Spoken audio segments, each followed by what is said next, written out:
दोस्तों, दुनिया के नक्शे पर सिर्फ एक लकीर खींचते ही पूरे एशिया की तकदीर बदलने वाली है।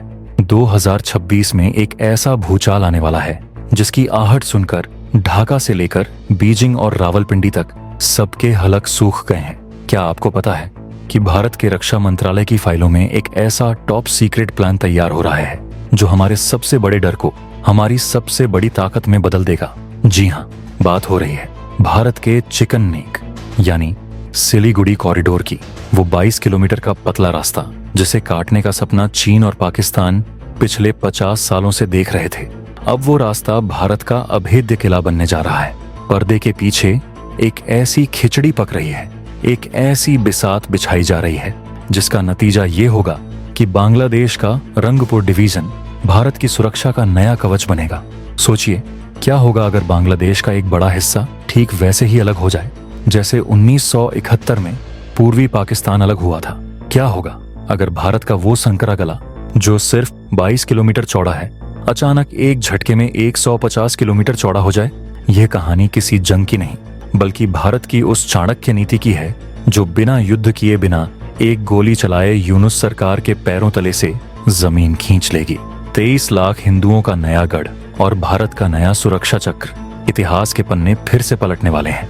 दोस्तों, ये वीडियो आपके रोंगटे खड़े कर देगा। हम आज उस प्लान का पर्दाफाश करेंगे जो चीन के स्ट्रिंग ऑफ पर्ल्स को काट कर फेंक देगा। लेकिन इस मिशन को समझने और अपने देश के इस मास्टर स्ट्रोक को सपोर्ट करने के लिए मुझे आपका साथ चाहिए। अगर आप एक सच्चे भारतीय हैं और चाहते हैं कि भारत का मस्तक हमेशा ऊंचा रहे तो इस वीडियो को लाइक करें, कंजूसी बिल्कुल नहीं, और कमेंट बॉक्स में जय हिंद जरूर लिखें। आपका एक जय हिंद दुश्मनों को यह बताने के लिए काफी है कि 140 करोड़ भारतीय अपनी देश के साथ खड़े हैं। तो चलिए इस जियोपॉलिटिकल थ्रिलर की परतों को उधेड़ते हैं। सबसे पहले उस खतरे को समझिए जो आज हमारे सिर पर मंडरा रहा है। 150 किलोमीटर चौड़ा हो जाएगा भारत का वो संकरा रास्ता। ये सुनने में जितना सुखद लगता है, इसकी जरूरत उतनी ही भयानक है। हम बात कर रहे हैं चिकन नेक या सिलीगुड़ी कॉरिडोर की। पश्चिम बंगाल का वो पतला सा गलियारा जो महज 20 से 22 किलोमीटर चौड़ा है। यह सिर्फ जमीन का टुकड़ा नहीं है, यह भारत की सांस नली है। यही वो नब्ज है जो बाकी भारत को हमारे 8 पूर्वोत्तर राज्यों अरुणाचल, असम, मणिपुर, मेघालय, मिजोरम, नागालैंड, त्रिपुरा और सिक्किम से जोड़ती है। दुश्मन चाहे वो ड्रैगन चीन हो या बांग्लादेश में बैठे उसके नए प्यादे, उनकी हमेशा से यही कोशिश रही है कि किसी तरह युद्ध के हालात में इस गर्दन को दबोच लिया जाए। अगर यह 22 किलोमीटर का रास्ता कट गया तो हमारा पूरा नॉर्थ ईस्ट भारत से टूट जाएगा। हमारी सेना को रसद नहीं मिलेगी, हमारे हथियार वहां नहीं पहुंच पाएंगे। लेकिन दोस्तों, अब समीकरण बदल रहे हैं। बांग्लादेश में जब से तख्ता पलट हुआ है और मोहम्मद यूनुस की सरकार आई है, वहां हालात बद से बदतर हो गए हैं।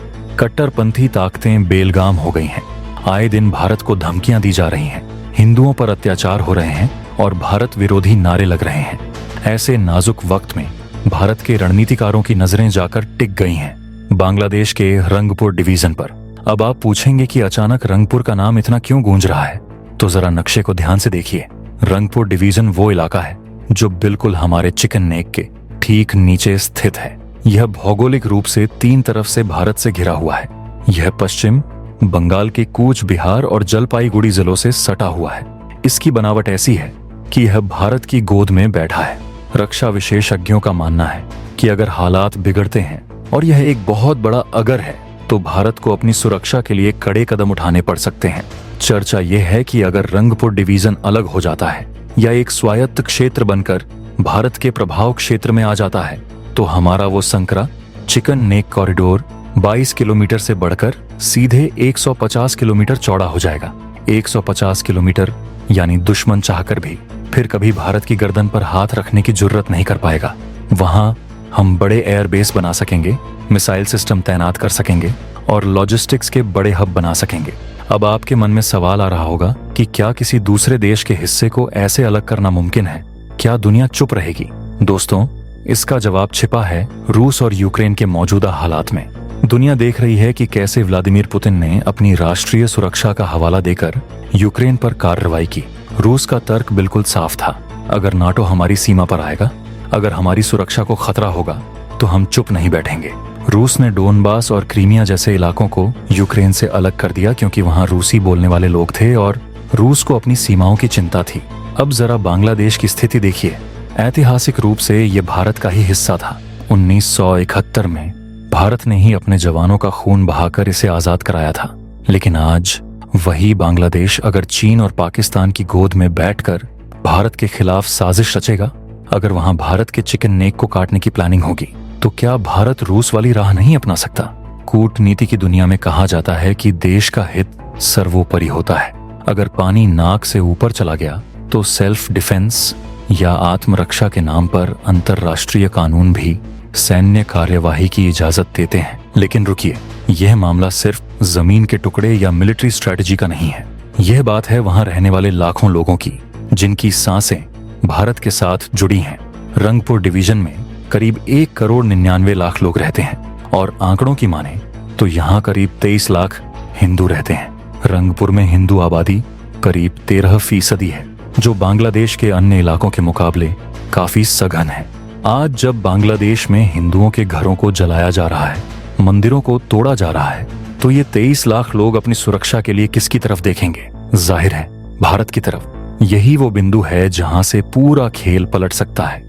इतिहास गवाह है कि जब जब किसी समुदाय पर अस्तित्व का खतरा मंडराता है, वह समुदाय अपनी रक्षा के लिए अलग देश या अलग राज्य की मांग करने से पीछे नहीं हटता। अगर रंगपुर के लोग खुद उठ खड़े हों, अगर वह कट्टरपंथियों के अत्याचार से तंग आकर एक अलग स्वायत्त इलाके की मांग कर दें, तो भारत के पास हस्तक्षेप करने का एक ठोस और नैतिक आधार होगा। याद कीजिए 1971 में क्या हुआ था। पूर्वी पाकिस्तान के लोगों पर जब जुल्म हुए तो उन्होंने ही भारत से मदद मांगी थी। आज रंगपुर के हालात भी कुछ वैसे ही बन सकते हैं। अगर ऐसा होता है तो भारत को 2 बड़े फायदे होंगे। पहला, चिकन नेक की सुरक्षा हमेशा के लिए पक्की हो जाएगी और दूसरा, 23 लाख हिंदुओं को एक सुरक्षित ठिकाना मिल जाएगा। यह भारत के लिए सिर्फ एक रणनीति नहीं, बल्कि अपने लोगों और अपनी सीमाओं को सुरक्षित करने का एक धर्म युद्ध बन सकता है। अब आप सोच रहे होंगे कि क्या भारत सच में इतना बड़ा और कड़ा कदम उठाएगा? तो जवाब सुनिए। भारत शांति चाहता है। हम बुद्ध की धरती हैं, लेकिन शांति की कीमत हमारी अखंडता नहीं हो सकती। आज मोहम्मद यूनुस, जिन्हें दुनिया शरीफ समझती थी, वो भारत विरोधी ताकतों की कठपुतली बन चुके हैं। ढाका की सड़कों पर इंडिया आउट के नारे लग रहे हैं और पूर्वोत्तर में आग लगाने की कोशिश हो रही है। ऐसे हालात में भारत के पास एक प्लान बी होना बहुत जरूरी है और रंगपुर डिवीजन वही प्लान है। अगर हम सैन्य नजरिए से देखें तो रंगपुर को कंट्रोल करना भारतीय सेना के लिए बाएं हाथ का खेल है। ये पूरा इलाका मैदानी है। यहाँ न तो पहाड़ है और न ही घने जंगल जहाँ बांग्लादेशी सेना छिप सके। ये इलाका सीधे हमारे T-90 भीष्म टैंकों और अपाचे हेलीकॉप्टरों की रेंज में आता है। हमारी माउंटेन स्ट्राइक कॉर्प्स अगर चाहे तो कुछ ही घंटों में इस पूरे इलाके को सिक्योर कर सकती है। लेकिन दोस्तों, भारत सीधे हमला करने की गलती नहीं करेगा। भारत की रणनीति होगी सम, दाम, दंड और भेद। सबसे पहले हम कूटनीतिक दबाव बनाएंगे। अगर वो नहीं माने तो आर्थिक नाकेबंदी की जाएगी। याद रखिए, बांग्लादेश का गारमेंट एक्सपोर्ट भारत की सप्लाई चेन पर निर्भर है। एक झटके में उनकी अर्थव्यवस्था घुटनों पर आ सकती है और अगर फिर भी बात नहीं बनी तो भारत अंदरूनी विद्रोह को हवा देगा। हम रंगपुर के लोगों को यह एहसास दिलाएंगे कि उनका भविष्य कट्टरपंथी बांग्लादेश के साथ डूबने में नहीं, बल्कि धर्मनिरपेक्ष और विकसित भारत के साथ जुड़ने में है। यह भारत की वो चाणक्य नीति है जिसमें बिना लड़े ही दुश्मन हार मान लेता है। इस पूरे खेल में सबसे बड़ा खतरा चीन है।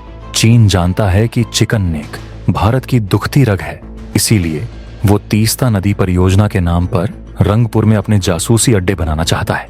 अगर चीन रंगपुर में घुस गया तो वो सीधे हमारे सिलीगुड़ी कॉरिडोर पर नजर रख पाएगा, जिसे भारत कभी बर्दाश्त नहीं करेगा। इसीलिए रंगपुर को अपने प्रभाव में लेना सिर्फ बांग्लादेश को जवाब देना नहीं, बल्कि चीन के स्ट्रिंग ऑफ पर्ल्स को काटना है। यह नई रणनीति दुनिया को बताएगी कि 2025 का भारत 1962 वाला भारत नहीं है। हम अब आक्रामक डिफेंस की नीति पर चल रहे हैं। साथ ही यह पाकिस्तान के लिए भी चेतावनी है। अगर भारत अपने चिकन नेक के लिए नक्शा बदल सकता है तो POK के लिए क्या करेगा, इसका अंदाजा रावलपिंडी को लगा लेना चाहिए। अब जरा भविष्य की तस्वीर देखिए। मान लीजिए 2030 तक भारत यह कदम उठा लेता है तो नजारा क्या होगा। हमारा चिकन नेक जो आज सिर्फ 22 किलोमीटर चौड़ा है वो 150 किलोमीटर चौड़ा हो जाएगा। वहां से बुलेट ट्रेन और बड़े बड़े हाईवे गुजरेंगे जो पूर्वोत्तर भारत को मेनलैंड से जोड़ेंगे। रंगपुर एक खुशहाल बफर जोन बन जाएगा जहां भारतीय फैक्ट्रियां होंगी और लोगों को रोजगार मिलेगा।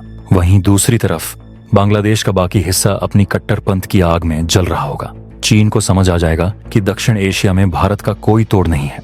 भारत अब सॉफ्ट पावर से स्मार्ट पावर बन चुका है जो अपनी सुरक्षा के लिए कठोर से कठोर फैसले लेने से भी नहीं हिचकिचाता। दोस्तों, सतर्कता ही सुरक्षा है और भारत अब रिस्क लेने के मूड में नहीं है। अब मैं यह सवाल आप पर छोड़ता हूँ, क्या भारत को बांग्लादेश के खिलाफ यह सख्त रवैया अपनाना चाहिए? क्या रंगपुर डिवीजन को अलग करके चिकन नेक को चौड़ा करना भारत की सुरक्षा के लिए सही कदम होगा या हमें सिर्फ बातचीत करनी चाहिए? क्या आपको लगता है भारत को रूस जैसा आक्रामक कदम उठाना चाहिए?